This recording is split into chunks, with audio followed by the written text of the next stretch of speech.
This is a pink Episcia Cupreata, commonly known as flame violet. This plant have very stunning and attractive leaves that are quite varied since it is highly hybridized.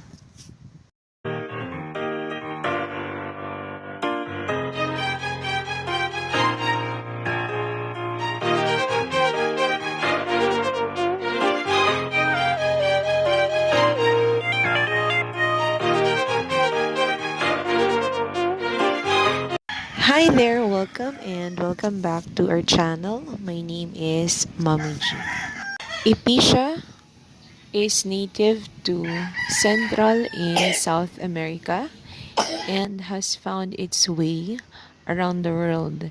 And it is a common ornamental plant that you can find in gardens in the Philippines.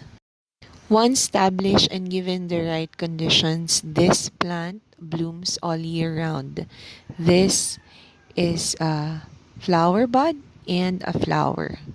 The flowers of this plant vary in terms of color, and they are quite small and very, very colorful and vibrant looking. It is hard to miss this flower no matter how small it is.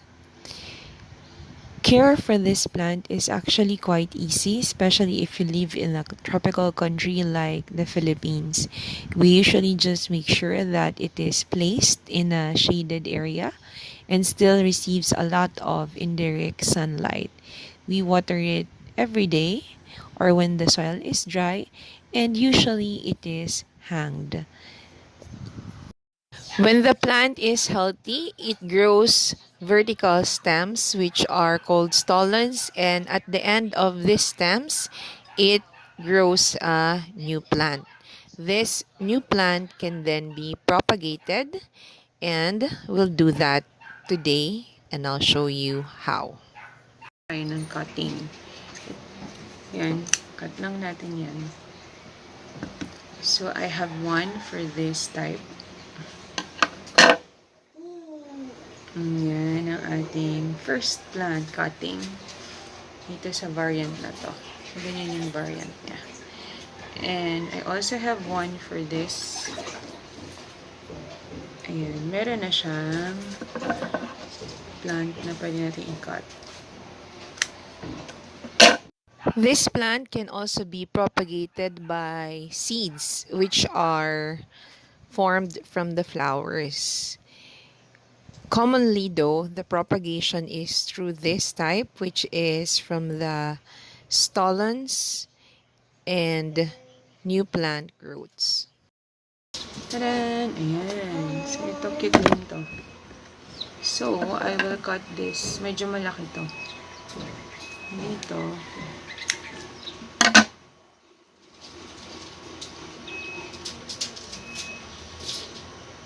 Yan, may stem siya.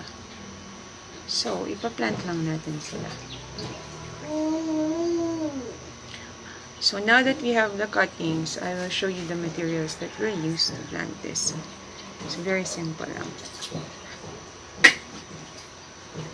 Yan. So, yan ang ating mother plants. And ito ang ating mga baby plants. Yan. So, these are our baby plants. I prepared small pots with soil mix of garden soil and fresh rice hull, and I have this handy dandy tool. So mabilis lang to, you'll just make holes. Yan, and then lalagay lang natin yung ating mga plants. Yan, 1 2 and 3. Yan, diba ang cute nila? And then, these propagations will then be placed in a shaded area to allow the plant to stabilize and grow roots. Another way to propagate Episcia is by leaves, and we have also tried that one, and we'll show you how. Here are our leaf propagations, the green variant and the brown variant that were successful. First, let's prepare our materials. We have the mother plant, our tools, and scissor and catch plate, and of course our pot with some garden soil. We harvest some leaves from the mother plant. As much as possible, get the bigger leaves because at some point this leaf will dry out. So having a bigger leaf will increase the chance of survival of the plant. You may use a scissor or your fingernails to harvest the leaves. Here we show exactly how to.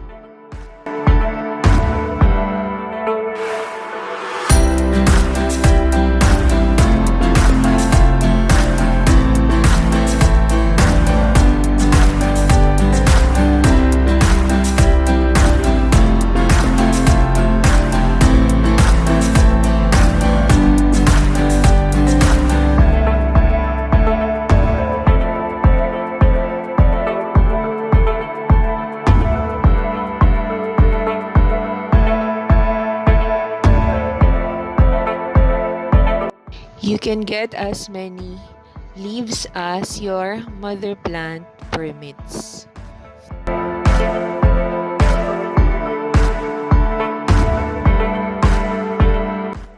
Then it is time to plant. Here our tool comes in very handy. Just use the tool to punch some holes in the soil and carefully put each of the leaf in the pot. Here we're using actually a hanging basket.